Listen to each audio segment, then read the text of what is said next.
Welcome to Wrong Time Watch. My name is Kevin, and today we're looking at the Vario 1918 Pilot white dial. The price for this watch is $388, and you can choose the color strap that you want. I think there's 3 different colors of this bund strap. This is the black oiled onyx strap. So we have a domed sapphire crystal with AR coating. It's a little weird with the orientation of the watch, but that's the style. That's based off of I think they would have taken a pocket watch back in World War I and welded on these wire lugs, and then they would attach these leather straps. At least that's my understanding of how it worked. This has a white enamel dial, printed indices and text, and we have C3 lume.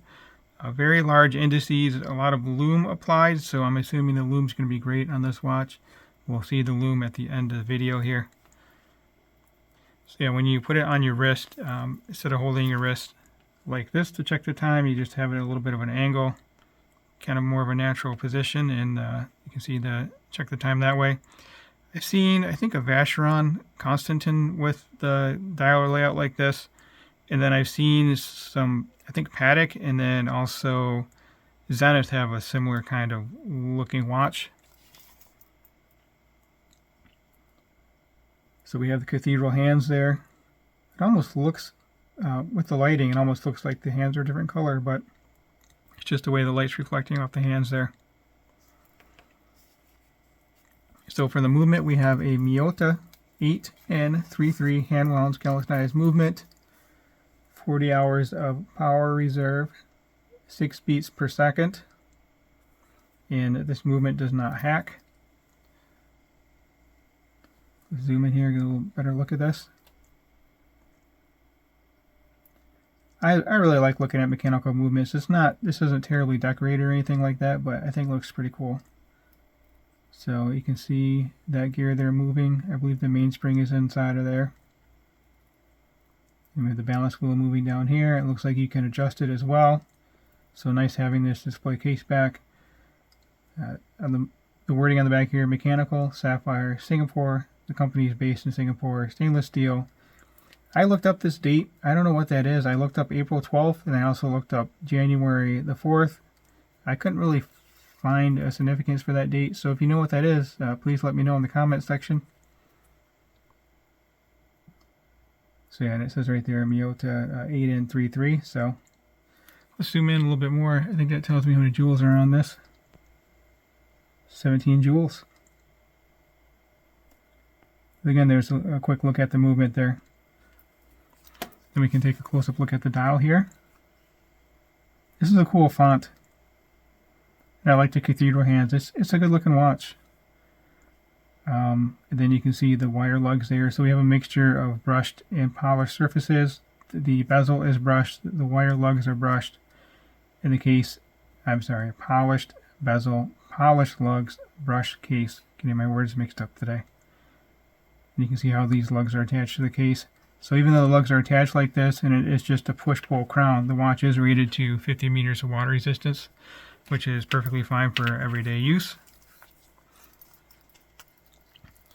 Winding, just reach up here and turn the crown at well, it's kind of the 12 o'clock position, but it's really more like a 1:30 position.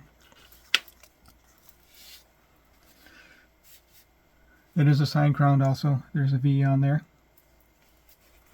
So the dimensions, lug to lug, or wire to wire lug, 47 millimeter, 40 millimeter diameter, 12.1 thick. That's just the watch itself. I did not measure the strap, so probably about 14 with everything included here. 12 millimeter lug width. Now you could put a NATO strap on there. I've also seen some other leather straps that have like a little clip that can clip over a wire lug. Actually, Vario sells those. That's where I saw them, so perhaps they sell those for this watch. I'll try to leave a link for those straps in addition to the link to this watch in the description. So 20 millimeter, and it does not taper. It's 20 millimeter all the way down. And we have a milled buckle and a stamped tang. The buckle is signed and brushed Then we have the spring bar holes there too, so you can take this off and put it on a different strap if you like. 6.2 millimeter crown, and the watch weighs in at, it's either 80 or 88 grams depending on my notes here. I think it's 80 grams. So let me get this on wrist.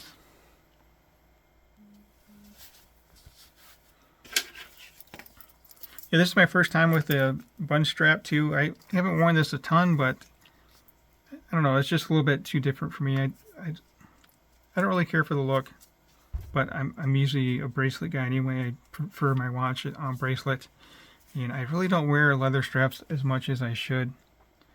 So yeah, it's just a little weird looking down at your wrist, and everything's, you know, off by, I don't know how many degrees it's off by, 190 degrees off or 45 degrees off, whatever. So it's kind of weird. So I guess you would check the time like that. So let me know what you think of the watch. I'm curious on your thoughts. Yeah, we need to look at the lume too. I'm hoping the lume's going to be amazing. It's C3 lume, and it's very large indices here. There is a red tip on that second hand as well, in case you haven't noticed yet.